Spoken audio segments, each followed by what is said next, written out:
에 대해서 공부를 좀 하도록 하겠습니다. 고린도 교회에 문제가 많았습니다. 그 본질이 뭐냐? 첫 번째, 그 고린도 교회 안에 세속적 지혜와 사회적 가치가 침투했습니다. 고린도 교회는 회심에서 세워진 교회죠. 회심했음에도 불구하고 여러 가지 이제 사회적에 관심을 많이 갖고 또 그 로마 사회의 어떤 세속적 가치를 이 교회 안으로 가지고 왔습니다. 그래서 헬라의 어떤 철학과 또 수사학적 지혜에 그런 관심을 많이 갖게 되었고요.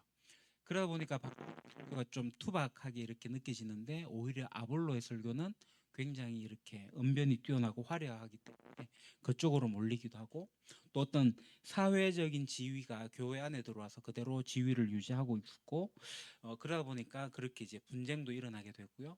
또 뭐냐면 이제 부자들이 어떤 자신의 기득권과 권위와 그런 것들을 갖고 있어서 자기의 어떤 법적 지위, 이 소송도 가지고 교회 안에서는 이제 주의 만찬도 함께 해야 되는데 이 가난한 자들을 배제해버리는 그러는 상황도 생기게 됩니다. 두 번째 문제는 뭐냐면은 과도하게 실현된 종말론이라고 할 수 있습니다. 고린도 교회가 이제 은사를 많이 체험을 하게 돼요. 그러다 보면서 자기들은 이미 종말에 다 와 있고 그래서 자기들은 마치 천사와 같은 존재가 되었다라고 착각을 하게 됩니다. 이미 그래서 바울이 뭐라고 얘기하냐면 우리가 사장에서 보지만 이미 너희들 배불렀다. 너 이미 왕노릇하고 있다. 이렇게 이야기를 하고 있거든요. 그러면서 그들은 그런 생각을 가지고 있습니다. 굉장히 교만해졌고 영적으로 그러다 보니까 두 가지 측면이 나타나게 되는데 하나가 뭐냐면은 영적 교만은 바로 이 영지주의 영향을 받게 됩니다. 그래서 이 몸이 별 쓸모가 없고 이미 구원받았기 때문에 어떤 성적 방종도 그냥 쉽게 쉽게 할 수 있게 되었던 거죠. 또는 이제 반대로 금욕주의가 있어가지고 몸을 이렇게 쓰지 않는 그런 일들이 나옵니다. 그래서 바울은 이미 시작된 하나님 나라에 대한 이야기도 하지만 아직 완성되지 않은 아직 아니라는 그 십자가의 복음을 계속 이야기를 하고 있습니다. 그리고 세 번째가 이제 문제가 뭐냐면 영성에 대한 오류가 있습니다. 고린도 교인들은 스스로 신령하다고 생각을 했습니다. 그래서 그러면서 이제 사도 바울의 권위가 있는데 그 권위도 무시하게 됐고요. 그러면서 자기들은 영적 존재임을 드러내게 되었고 그래서 자기의 지식들을 굉장히 많이 자랑하게 됩니다. 그래서 바울은 그 은사가 그렇게 중요한 게 아니다 이렇게 이야기하고 있죠. 그 은사라는 것은 교회의 덕을 세우기 위해서 하나님께 주신 거지 그 함부로 쓸 게 아니다 이렇게 이야기를 합니다.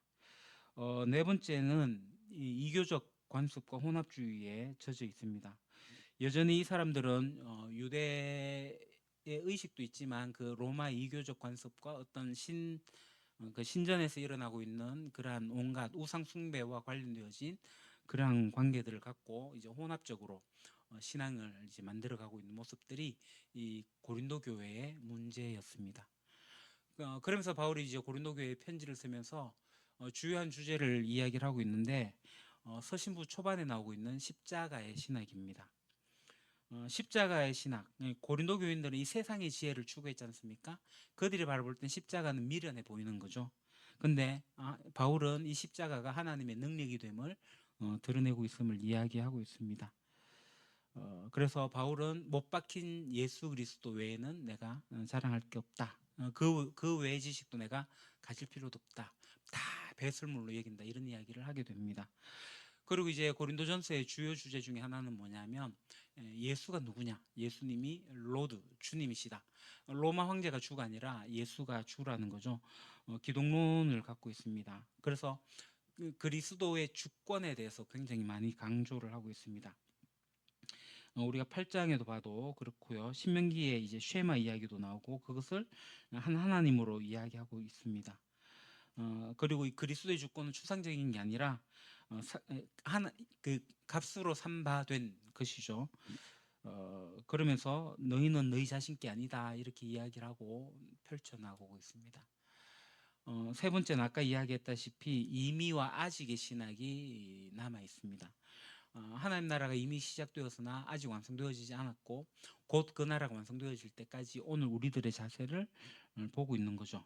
그 실현된 종말론이 아니라는 겁니다. 그들은 이미 마지막을 살고 있었지만 그게 아니다. 그래서 이제 7장에 가게 되면 또 11장 주의 만찬에 때 되면 이 이야기를 좀 구체적으로 하고 있습니다. 그리고 이제 우리가 또 오늘 보게 될 본문 중에 하나이긴 하지만 교회가 뭐냐? 하나님의 성전이고 그리스도의 몸이다라는 이야기를 하고 있습니다. 그리고 마지막 주제가 이제 성령의 은사에 대한 문제입니다.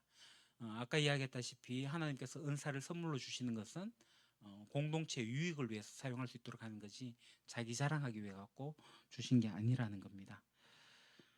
그래서 이제 구조를 좀 보게 되면요, 우리가 1장에 보게 되면 이제 서론이 시작되죠. 편지를 보내는 가운데가 있고요. 그 다음에 근로의 지배 편으로 들어온 이제 바울이 들은 문제들에 대해 가지고 쭉 설명합니다. 교회 내 분쟁이 4장까지 쭉 무슨 파 이렇게 이야기를 하고 있고, 그 다음에 5장에 와서는 이제 근친 상간의 문제와 교회에 있던 징계에 대한 이야기를 하게 됐고요. 이제 6장으로 넘어와서 우리가 어제 읽은 본문이죠. 세상 법정에 대한 소송에 대한 이야기들을 하게 되고, 오늘 이제 우리가 읽을 본문이 이 성적 방종과 이제 몸의 신학이 뭐냐, 우리 몸을 어떻게 거룩하게 사용해야 할 거냐, 거기에 대한 이야기를 하고 있고요. 이제 내일부터 우리가 또 읽을 본문은 이제 7장부터인데 고린도 교회에 대한 어떤 질문들이 있습니다. 거기에 대해서 쭉 설명을 해요. 뭐 결혼이 뭐냐, 독신의 문제가 어떠냐, 또 우상 제물의 문제가 어떠냐, 그리고 교회의 공적 예배의 질서가 어떻게 이루어지느냐, 그리고 지금 우리가 주일마다 다루고 있는 부활이 15장이 어떻게 이루어지고 있느냐, 그러면서 이제 연보하는 문제, 그리고 결론 권면하는 문제가 이렇게 16장까지 이어지고